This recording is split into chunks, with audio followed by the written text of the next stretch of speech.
بسم اللہ الرحمن الرحیم الحمد للہ رب العالمین والصلاة والسلام علی رسولہ الکریم وعلی آلہ واصحابہ اجمعین وبعد۔ دوستو، بھائیوں اور تمام کے لیے ہمیں اس بات کو جاننا ضروری ہے، نماز کے افعال اور اقوال اس کی تین قسم ہوتی ہے۔ ایک ہے نماز کے ارکان۔ ارکان کہتے ہیں کہ ایسا نماز کا حصہ اس کے بغیر نماز نہیں ہوتی، یعنی اگر وہ چھوٹ جائے تو اس کی نماز باطل ہو جائے گی جب تک کہ اس کو مکمل نہ کریں، تو اس کو نماز کا رکن کہتے ہیں۔ جو اس کا اصلی حصہ ہوتا ہے اس کے بغیر نماز نہیں ہوتی۔ اور دوسرا نماز کا حصہ ہے واجبات۔ نماز کے واجبات وہ ہیں کہ جس کے عمدن اور جان بوجھ کر چھوڑنے سے نماز باطل ہو جاتی ہے، اور اگر کسی نے جہالت یا سہواً اگر چھوڑ دے تو سجدہ سہو سے اس کو مکمل کیا جا سکتا ہے۔ اور تیسرا ہے نماز کی سنتیں۔ نماز کی سنتیں بھی اگر کوئی آدمی عمدن چھوڑے تو وہ گنہگار ہوگا، البتہ یہ کہ وہ نماز کی سنت اگر کوئی چھوٹ جاتی ہے، چاہے وہ عمدن ہو یا سہواً ہو، تو نماز اس کی ہو جاتی ہے۔ آئیے سب سے پہلے جو نماز کے ارکان ہیں، رکن کی جمع ارکان۔ رکن یعنی وہ حصہ نماز کا جس کے بغیر نماز نہیں ہوتی، اس کے چھوٹنے سے نماز باطل ہو جاتی ہے جب تک کہ آپ اس نماز کو، اس حصے کو مکمل نہیں کرتے۔ نماز کے 14 ارکان ہیں جس کی تفصیل یہ ہے۔ نمبر 1، قیام کرنا، یعنی نماز قدرت ہو، استطاعت ہو کھڑے ہونے کی تو کھڑے ہو کر نماز پڑھنا ضروری ہے۔ اللہ نے فرمایا حافظوا علی الصلاۃ والصلاۃ الوسطیٰ وقوموا للہ قانتین، نمازوں کی حفاظت کریں، درمیانی نماز کی حفاظت کریں اور نماز کو اللہ کی بارگاہ میں کھڑے ہو کر نماز پڑھیں۔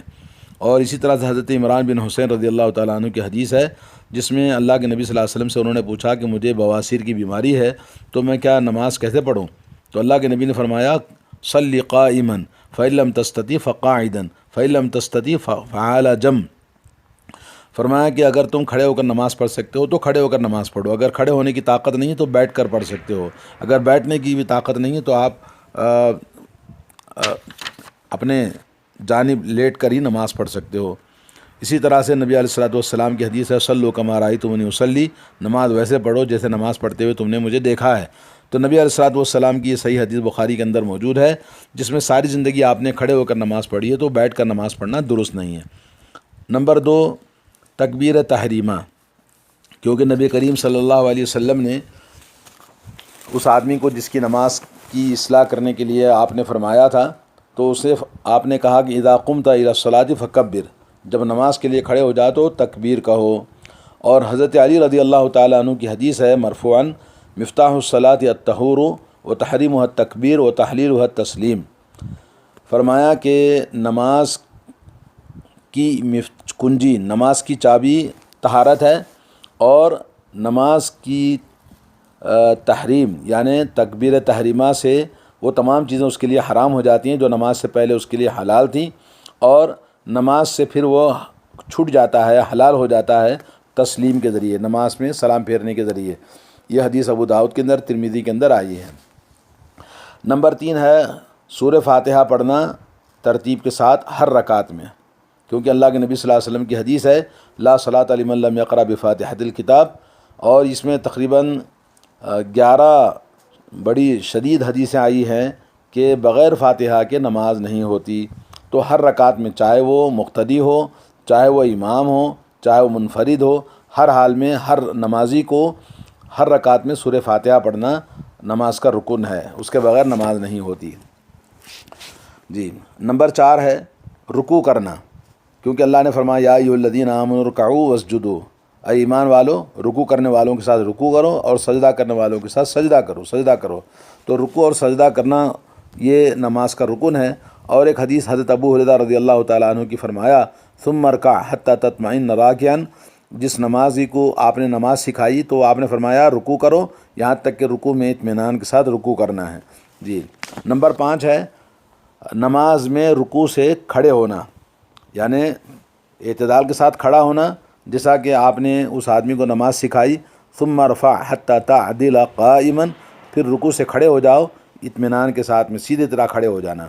نمبر 6 ہے 7 حصوں پر سجدہ کرنا، یعنی سجدہ کرنا 7 اعضاء پر، جیسا کہ اللہ نے فرمایا یا ایھا الذین آمنوا ارکعوا واسجدوا، اے ایمان والو رکوع کرو اور سجدہ کرو۔ اور حضرت ابو ہریرہ کی حدیث میں اللہ کے نبی صلی اللہ علیہ وسلم نے فرمایا ثم اسجد حتی تطمئن ساجدا، پھر تم سجدہ کرو یہاں تک اطمینان کے ساتھ تمہارا سجدہ ہو جائے۔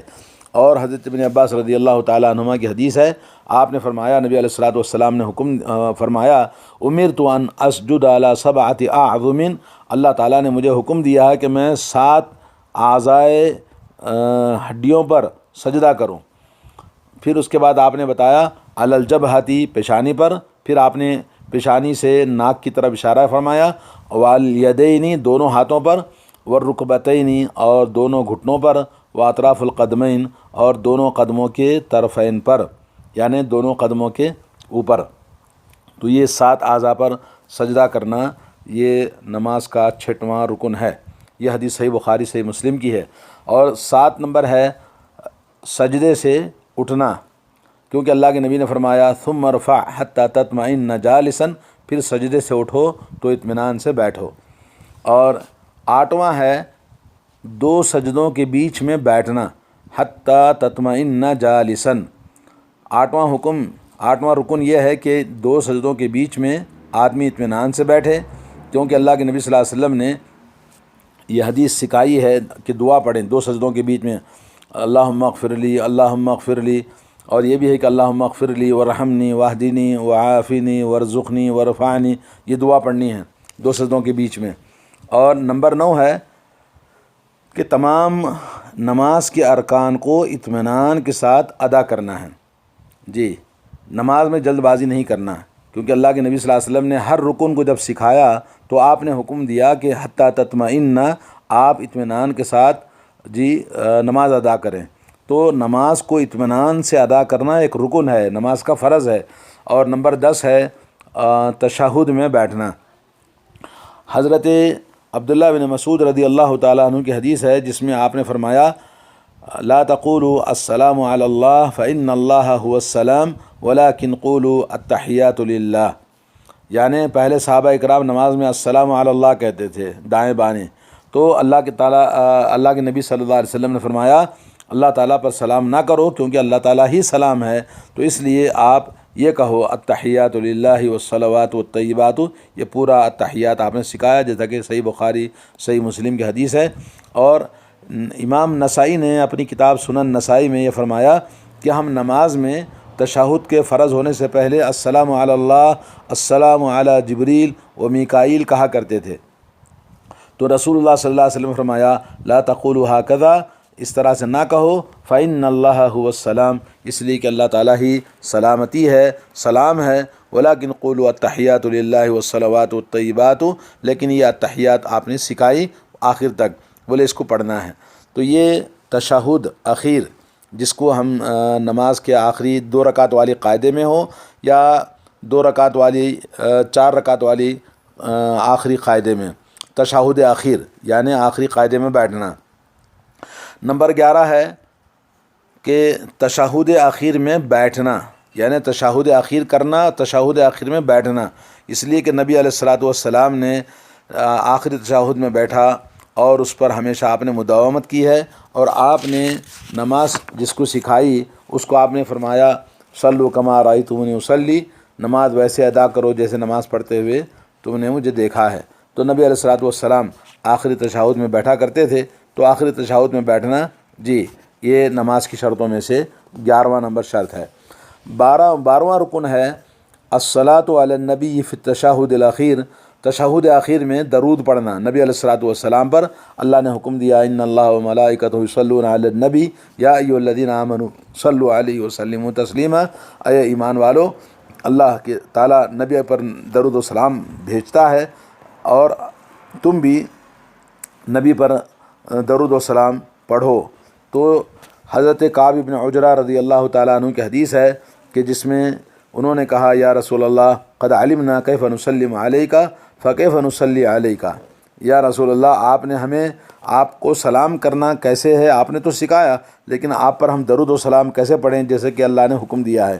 تو آپ نے اللہم صلی علی محمد وعلى آل محمد كما صليت على إبراهيم وعلى آل إبراهيم إنك حميد مجيد اللهم بارك على محمد وعلى آل محمد كما باركت على إبراهيم وعلى آل إبراهيم إنك حميد مجيد.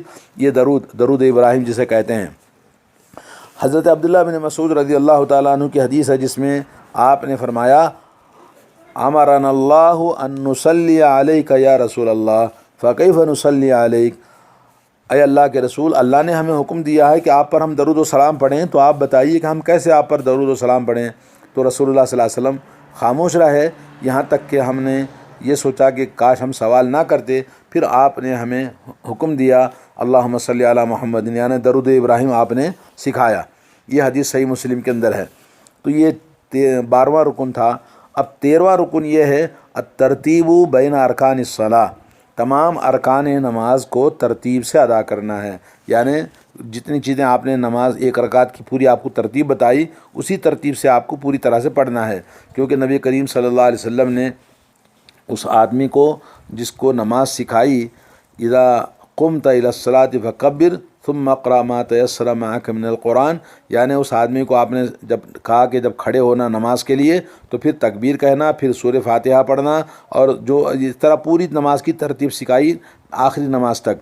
اور حضرت ابو اسامہ آخر میں کہتے ہیں حتیٰ تستوی قائما ولأن النبی صلی اللہ علیہ وسلم واظب علی هذا الترتیب قال صلوا كما رأيتموني اصلي. یعنی اللہ کے نبی صلی اللہ علیہ وسلم نے تمام نماز کو ترتیب سے جس طرح سے سکھایا ویسے ہی نماز پڑھنا ہے. اسی ترتیب پر نبی علیہ الصلوۃ والسلام نے ہمیشہ نماز پڑھی ہے، اور آپ نے حکم دیا کہ صلوا کما رأیتمونی اصلی، نماز ویسی پڑھو جیسے نماز پڑھتے ہوئے تم نے مجھے دیکھا ہے. اور 14واں رکن یہ ہے التسلیمتان، دونوں طرف سلام پھیرنا. اللہ کے نبی صلی اللہ علیہ وسلم کی حدیث حضرت علی رضی اللہ تعالیٰ عنہ سے مفتاح الصلاۃ الطہور، نماز کی چابی کنجی طہارت ہے. تحریمھا تکبیر، اور تکبیر تحریمہ سے وہ تمام چیزیں حرام ہو جاتی ہیں جو نماز سے پہلے اس کے لیے حلال تھی. وہ تحلیلھا تسلیم، اور نماز سے وہ چھٹکارا پاتا ہے، حلال ہو جاتا ہے تسلیم کے ذریعے. تو تسلیم سلام پھیرنا دونوں طرف. حضرت عامر بن سعد اپنے باپ سے روایت کرتے ہیں، وہ کہتے ہیں کنت ارى رسول اللہ صلی اللہ علیہ وسلم یسلم عن یمینہ وعن یسارہ، میں رسول اللہ صلی اللہ علیہ وسلم کو نماز میں دیکھتا تھا کہ وہ دائیں اور بائیں سلام پھیرتے تھے، یہاں تک کہ جب سلام پھیرنے کے لیے آپ چہرہ موڑتے دائیں اور بائیں تو آپ کا گال نظر آتا تھا. تو یہ حدیث جو کہ امام مسلم کے اندر مروی ہے. تو اس طرح سے یہ نماز کے 14 ارکان ہیں. ان ارکان کو ادا کرنا، ان میں سے کوئی رکن اگر چھوٹ جائے تو اس کو دوبارہ لوٹانا پڑے گا. اگر نماز میں یاد آ گیا اسی وقت دوبارہ لوٹا دیا تو اس کی نماز ہو جائے گی. اگر بھول گیا، نماز ختم کر دیا اور کوئی رکن چھوٹ گیا تو اس کی نماز نہیں ہوگی، پھر دوبارہ اس کو نماز پوری طرح سے لوٹانا ہوگا. جی یہ 14 ارکان ہیں. اب اس کے بعد واجبات سنیے. نماز کے واجبات یہ ہے کہ نماز کے واجبات کا مطلب یہ ہے کہ ان واجبات کو اگر کسی نے عمدن چھوڑ دیا تو اس کی نماز باطل ہو جائے گی. اگر کسی نے بھول کر یا جہالت کی وجہ سے چھوٹ گیا تو اس کو سجدہ سہو کرنے سے اس کی نماز درست ہو جائے گی.